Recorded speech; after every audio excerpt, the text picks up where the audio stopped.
Alright, round 3, we're on the play. Yep, this hand is great. We've got Mercurial Geist. I don't know why that's so hard for me to say. But that will hopefully get there. I mean, our opponent is in the finals, so the chance that they have a removal spell for a random 3 toughness creature is pretty high. The other problem, slight problem with this deck is a particular weakness to sort of edict effects. So sacrifice a creature with flying. We've only got 1 creature with flying most of the time. You know, we've got the advanced Stitchwing as well, but like sacrifice a creature with flying is still going to get us pretty hard. Okay, Neglected Heirloom. I don't mind seeing that with 2 bounce spells in my hand. It's going to be super hard for him to flip it. Drawing that 4th land was pretty key. Okay.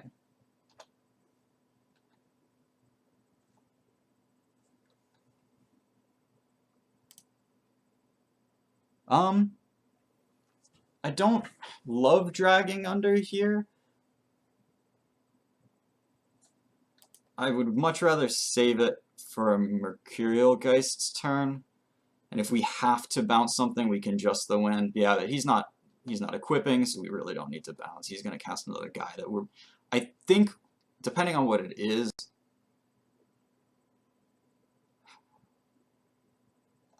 we might just want to bounce it at end of turn. I mean, every spell we cast represents less damage that we get to do with our Geist, but I want to slow him down. Like, he's in the finals, he's red-white aggressive, he's trying to beat us down. I'm going to try to not let him.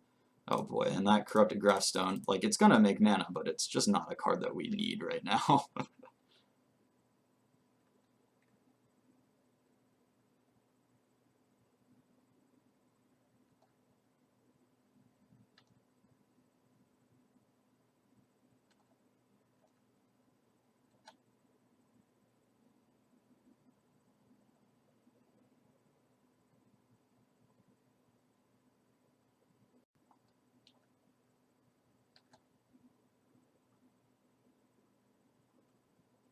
Now, if this didn't enter the battlefield tapped, we could actually use it and cast our Geistfield Scarecrow.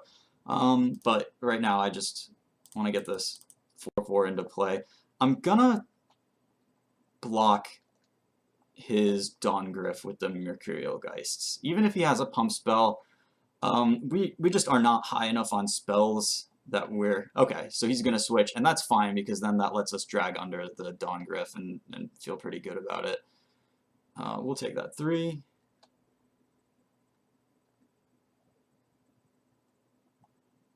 He's done a lot of damage to us pretty quickly with just 2 creatures. And Fiendbinder is pretty gross. We really need to draw some of our removal. Alchemist's Greeting is not exactly what we want.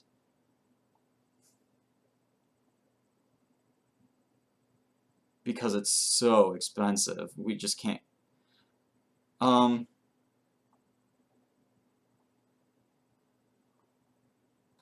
But we can actually attack him for a lot of damage this turn. So that's what we're going to do. I'm going to bounce his... Well...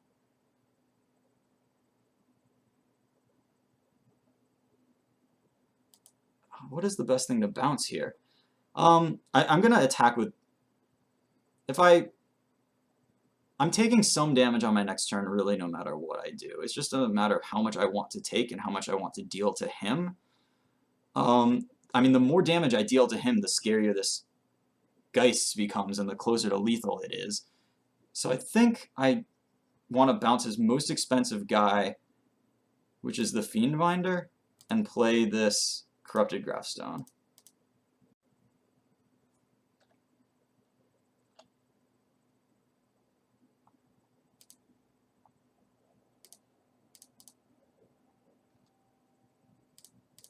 I mean, yeah, we are taking quite a bit of damage on our turn.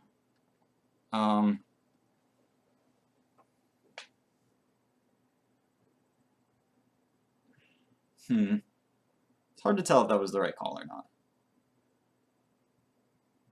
Drawing that land off of the Dragunder was not the greatest thing in the world. And this Alchemist Greeting is bad when we don't have a Madness Outlet. And we've only got 2 in our deck, only 1 real Madness Outlet.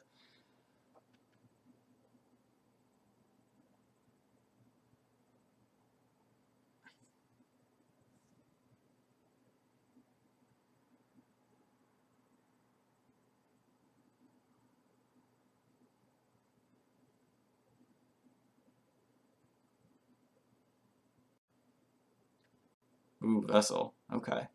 So he chooses not to play a Fiendbinder this turn. So I think I'm going to go ahead and kill the Dawngryph.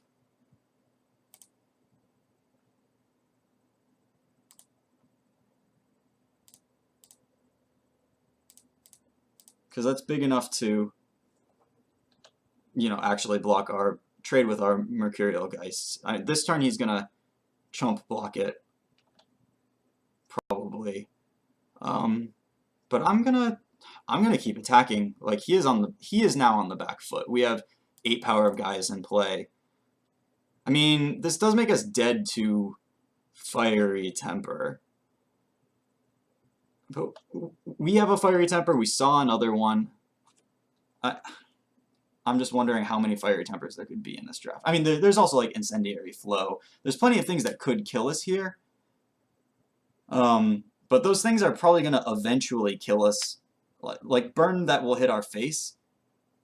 If he has it in his deck, we'd like to kill him before he draws it, and I'm not sure that we can really play around it here.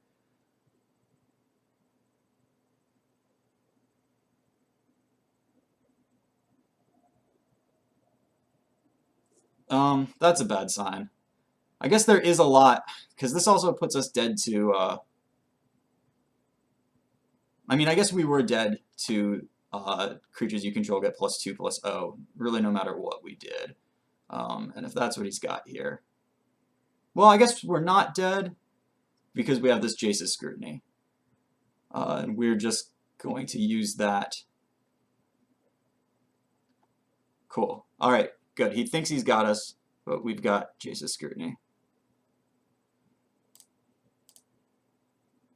And I know one of the cards in his hand is Fiendbinder. So he's got 2 cards in hand that might do something to keep us from killing him on our turn.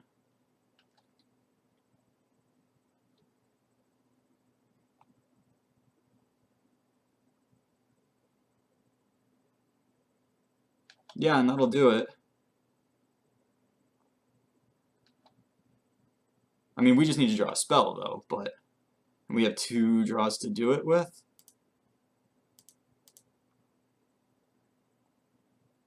Oh, this has Trample. I'm not entirely sure what I was thinking there. Okay, well, that's fine. So he's got 3 toughness. I can get 7 power with my guy. So that should do it.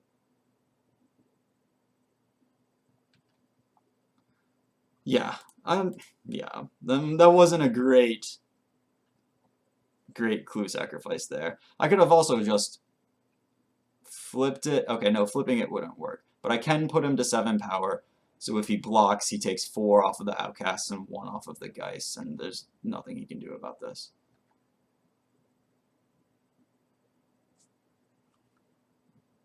Because this does not have First Strike or anything like that.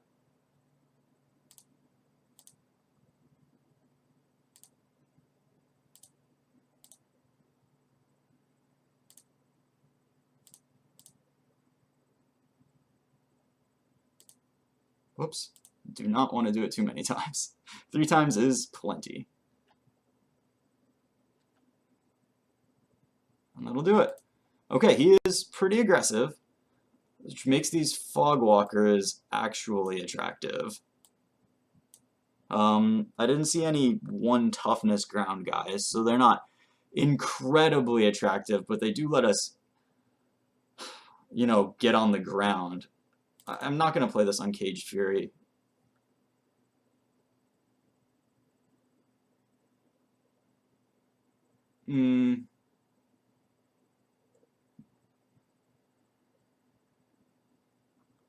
And probably we can just cut this corrupted grassstone.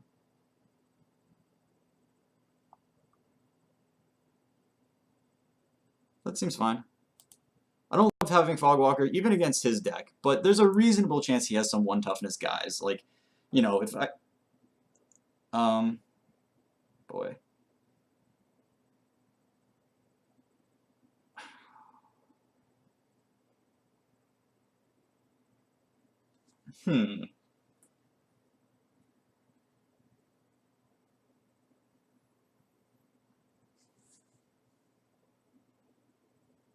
We're on the draw. This is just too slow on the draw.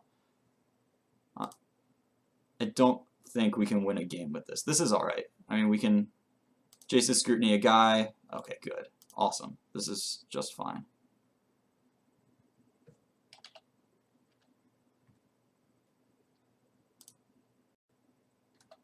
Not going to be able to Alchemist Greeting for a while. So that is unfortunate. Oh man, he is not coming out of the gates nearly as quickly as he did last time.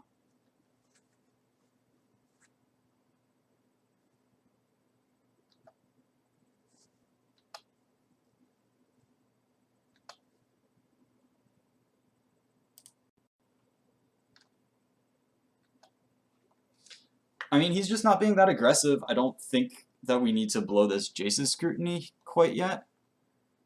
We might use it to ambush the Dawngrif with our Geists. It just, casting it to gain 2 life here just does not seem a good use of our resources. Priest is good. Probably gonna have to Alchemist Greeting that. So do we want to play Geists? Or would we rather play... I mean, Explorers does basically nothing here. I mean, Geist is one of our more powerful cards, but in general, if we stretch this game out, I think we should be able to handle this deck. And so I'm going to put Geist out, I'm going to block the Dawngrif if he lets me. Well, actually, no, I won't block the Dawngrif if he lets me, because why would he let me unless he has a pump spell? Okay, so he's just getting his guy through anyways. That's fine.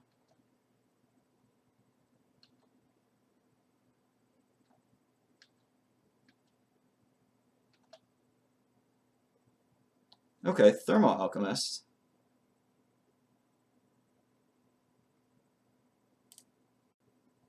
So I can play this Thermo Alchemist, so I have it in play and it's doing something. And then I get to keep up Jace's Scrutiny and then a Spontaneous Mutation for 1. He's certainly going to tap my Geists. Yeah, which is fine. I mean, soon I'm going to have to Alchemist Greeting his Priest, because that's just the only thing that makes sense to do.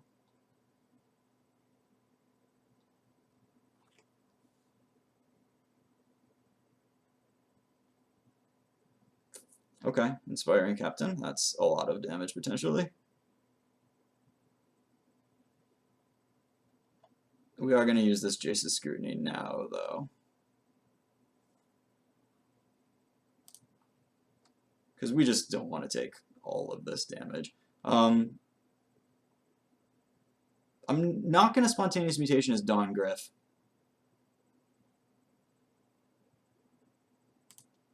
Because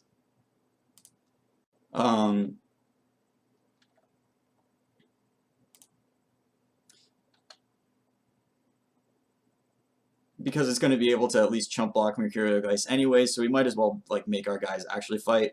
And this way I get to block the Guardian of Pilgrims with Thermo Alchemist, which may not be the greatest idea in the world, but some pump spell is going to get us at some point. We have to block this game. And if he gets a free Thermo Alchemist out of it, that's annoying, but Thermo Alchemist is not the best card in the world against his deck. And that's fine. He had to spend a Galvanic Bombardment to do it. That's okay. Much worse endings to this story. And I guess the thing I really didn't think about here is that Giant Explorers really blanks his Guardian of Pilgrims. So that's a little unfortunate. But, I mean, like by making that play, we did make him use that galvanic bombardment that turn on our thermal alchemist, which is probably less important than our mercurial geists. I'm just gonna play the Giant Yard Explorers because it prevents, you know, as much damage as Alchemist Greeting is Sigardian Priest, and also gives us an extra clue that hopefully we'll want to sacrifice soon. I'm not gonna attack.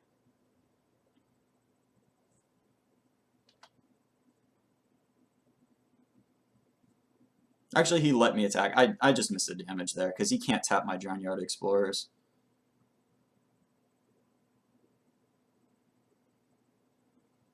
Alright, that's really bad for us.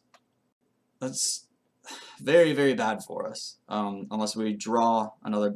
I guess we haven't drawn any bounce spells this game, so it could be very good for us. And we were not planning on jump blocking anyways, so that's totally acceptable. I mean, he's got enough lands that it's probably not a big deal, but...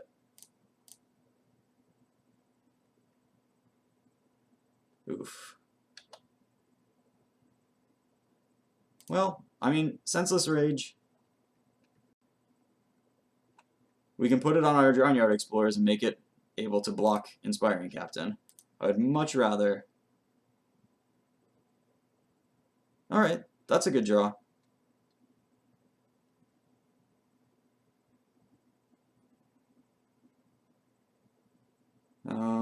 We don't really need to be playing more lands at this point.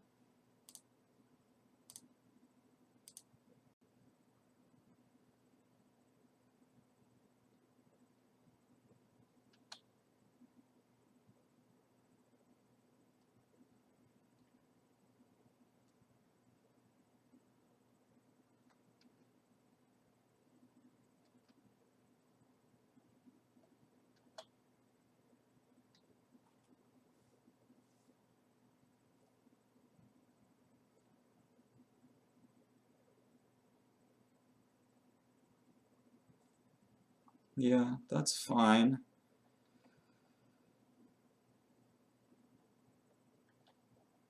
I mean, we prevent 2 damage whichever creature we put this on this turn.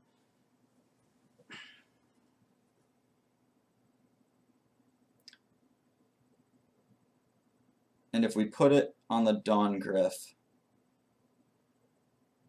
then that makes drawing it, which we really want to draw a bounce spell this game, and it makes it that much better.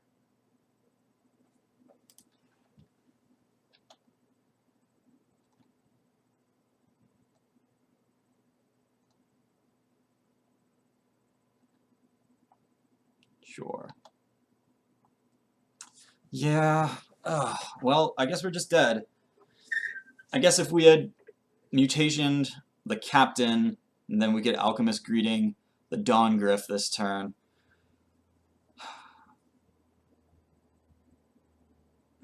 Boy.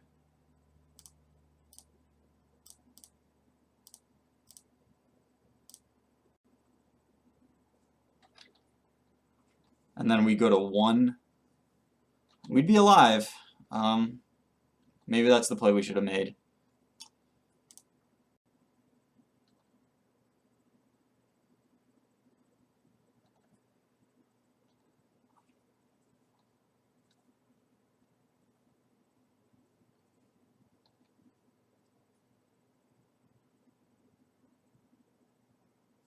Yeah. We kind of got business this game. That Lunarch Mantle got us pretty good. We just didn't draw any of our answers to it.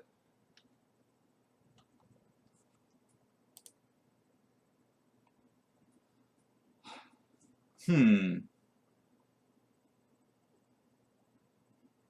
mean, it certainly makes Certain Death look better, but I really don't want to be dealing with a splash against his deck. I'm going to keep this deck the way it is. I think it's fine. Yeah, Fogwalkers really actually don't seem that good against the cards that we saw, but he's got to have 2 drops. How could he have an aggressive deck without a reasonable number of 2 drops?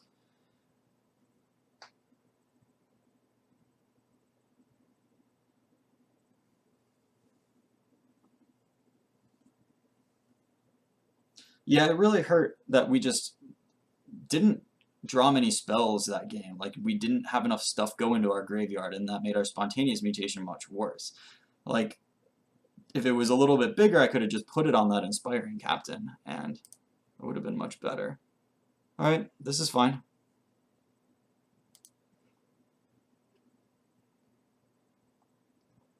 You really hope to draw one early creature to do some blocking with, so you don't just have to spend like just the wind super early on.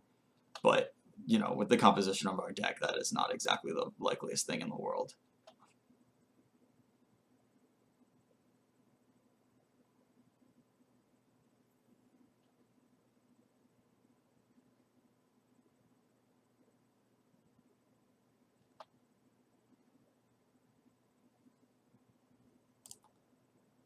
I am not going to bounce his Fury Blade Vampire.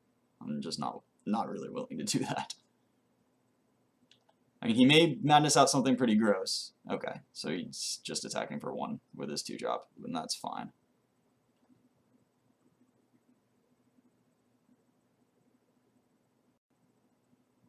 Spectral Shepherd.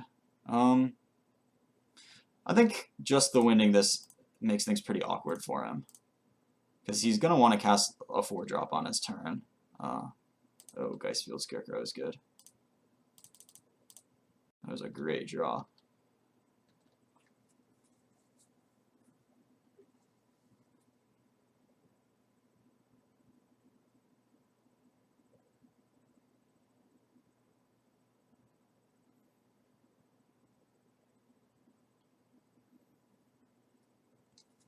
Yeah, like, I'm not going to get a chance to cast Just the Wind for at least another turn or two. And shutting down his guy with it. Is he going to discard? It does get him past my... Okay, so he's not willing to just go balls to the wall here. So Governing Priest is really annoying if I don't draw any of my burn spells. Fogwalker is probably going to be okay this game. So that's nice.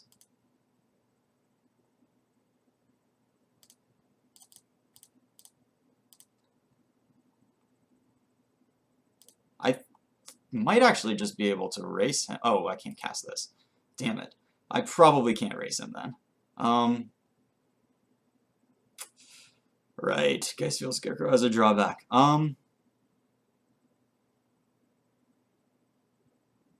then I'm just going to play this Fogwalker.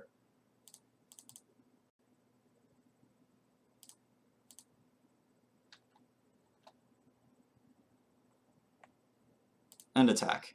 He's welcome to tap my Fogwalker to get his Fury Blade Vampire through for 1 to 4 damage. Yeah, I think this is good.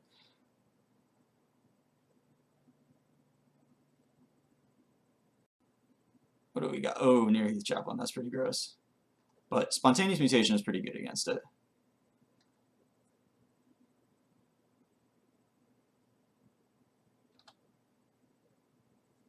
And so is Jace's Scrutiny. Right.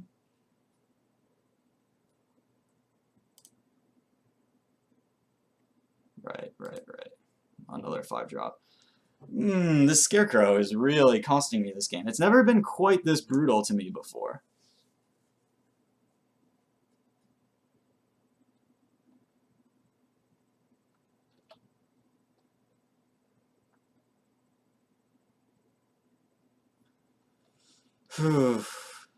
Yeah, I'm getting kind of wrecked here.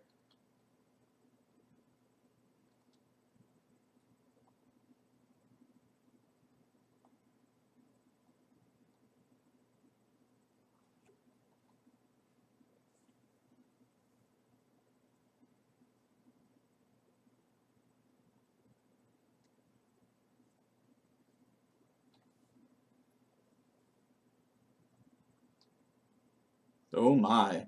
Alright, well, we sort of have an answer to that happening.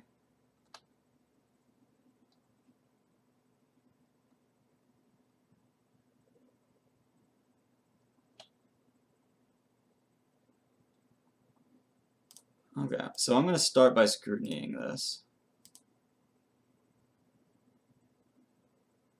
And then I'm going to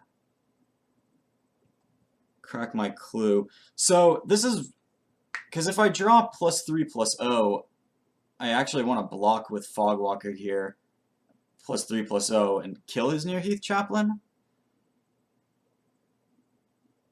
But if I draw a land next turn and want to spontaneous mutation his Nearheath Chaplain, I can't do that and cast a creature. I think the odds of me drawing +3/+0 are just not high enough. Okay. And so I drew the land, so I want to... Sure, block. Well, okay, blocking is not actually what I want to do. I just want to spontaneous mutation here.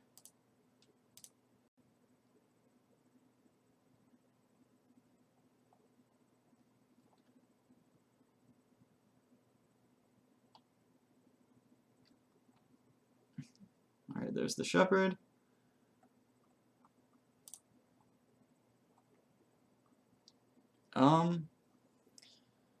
I guess I'll play the Stitchwing because that should make things pretty awkward for him.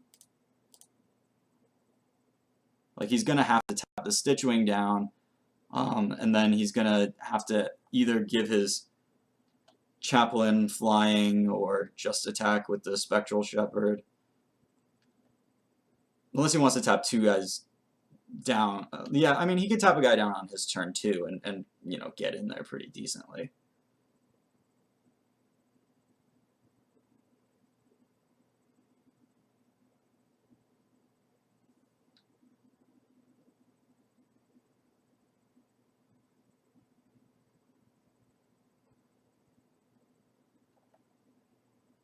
Ooh, geez, he is loaded up on these Lunarch Mantles. Oh my.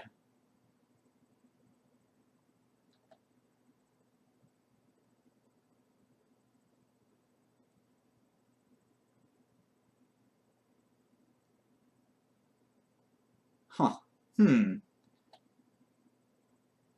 So he's attacking for 11.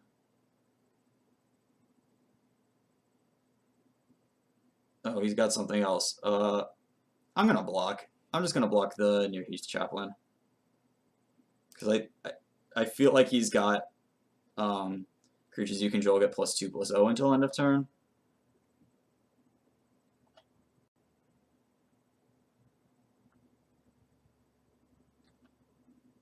This also puts another card into the graveyard for our 2 spontaneous mutations, and that's something that we are pretty happy to have happen.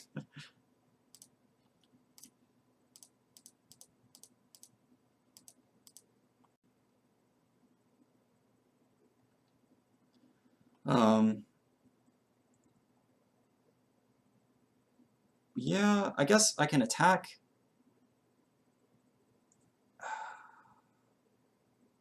Because you can only tap down one guy.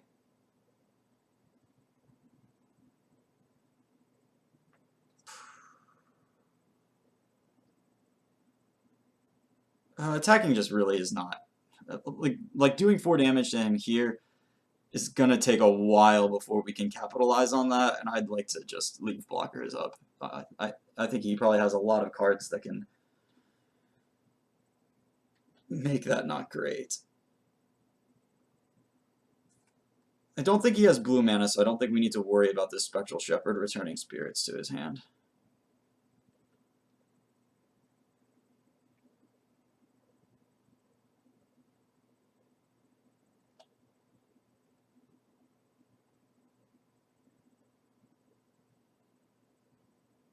Alright, tapping a guy down, sacrificing a land, I assume.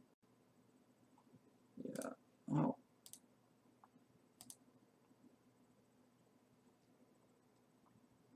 So we're going to take 3 this turn.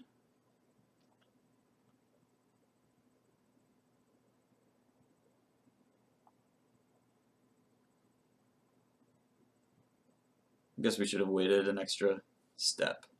But I'm not sure what he's thinking of casting here. I really just want to draw spells at this point. Stuff to go to the graveyard. Okay, Behemoth is solid. That'll toss an extra guy into the graveyard.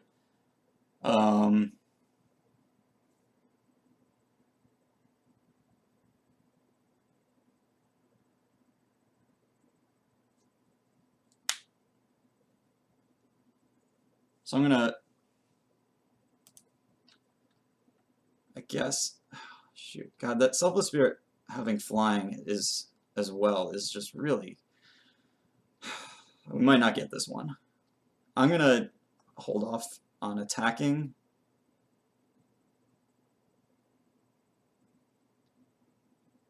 Well, no, I'm gonna attack. Because our Drownyard Behemoth gives us a blocker. He's gonna do damage with flying, guys. He's definitely gonna do 2, 3 damage with flying, guys. But if we do a bunch of damage to him this turn, and we can block his Fury Blade Vampire, I think this is what we want to do.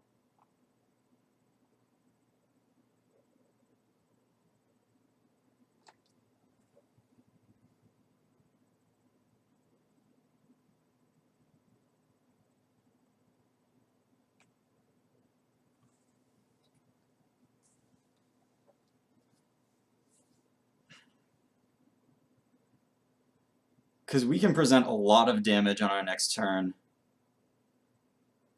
with putting out the Drownyard Behemoth and flipping the Outcasts. I'm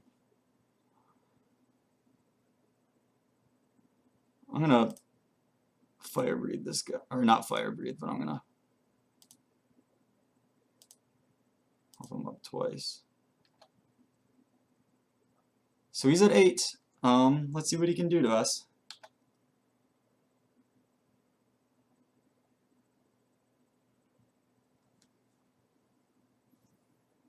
So maybe attacking with the Geistfield Scarecrow on the turn before really would have made a difference, it seems like. Okay, so he's going to go for it.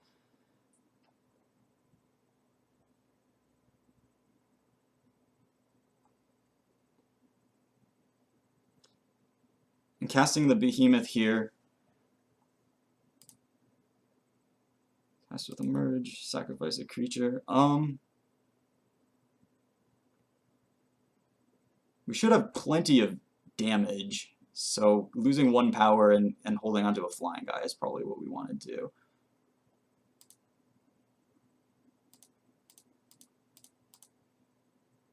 So this shrinks his guys by 2 power total, lets us block the Fury Blade Vampire, and hopefully gives us a lethal crackback. Although he does get to tap one of our guys with his Priest, which is annoying.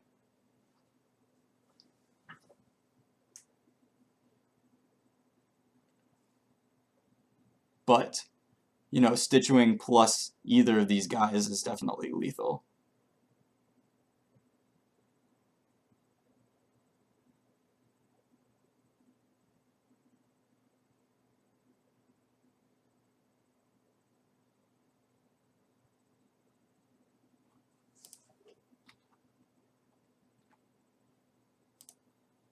Yep, and Behemoth is just very good again. Yep, Emerge guys are strong. Flash Emerge guys are really good.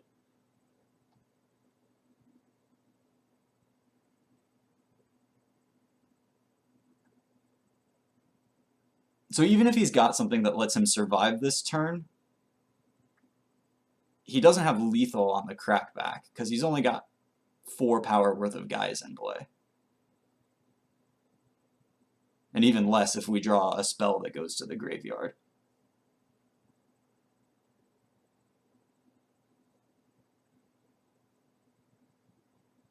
Yeah, Drownyard Behemoth was kind of the worst thing possible for him when that attack happened. Because we attacked, like, made the situation very difficult for him. Oh, right, he gained 1 life off of Nearheath Chaplain. We might not have lethal then. Boy, that actually...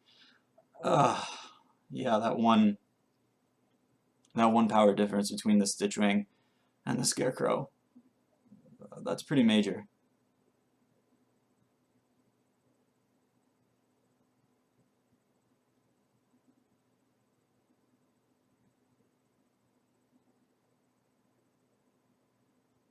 Okay, so he's just got a 2/2.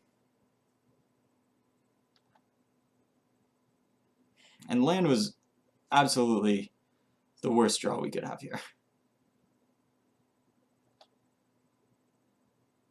I mean, sacrificing the Stitchwing was definitely what we should have done. And that's frustrating that we didn't. But he does... I guess he doesn't technically have to block these guys. Oh, I just left myself dead on board.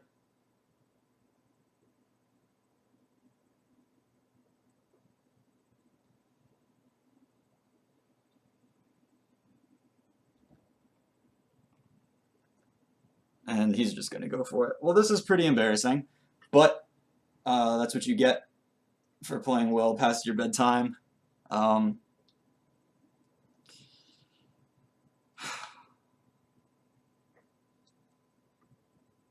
Yep, just completely deserved to lose that game. I don't really have anything I have to say. That was unfortunate.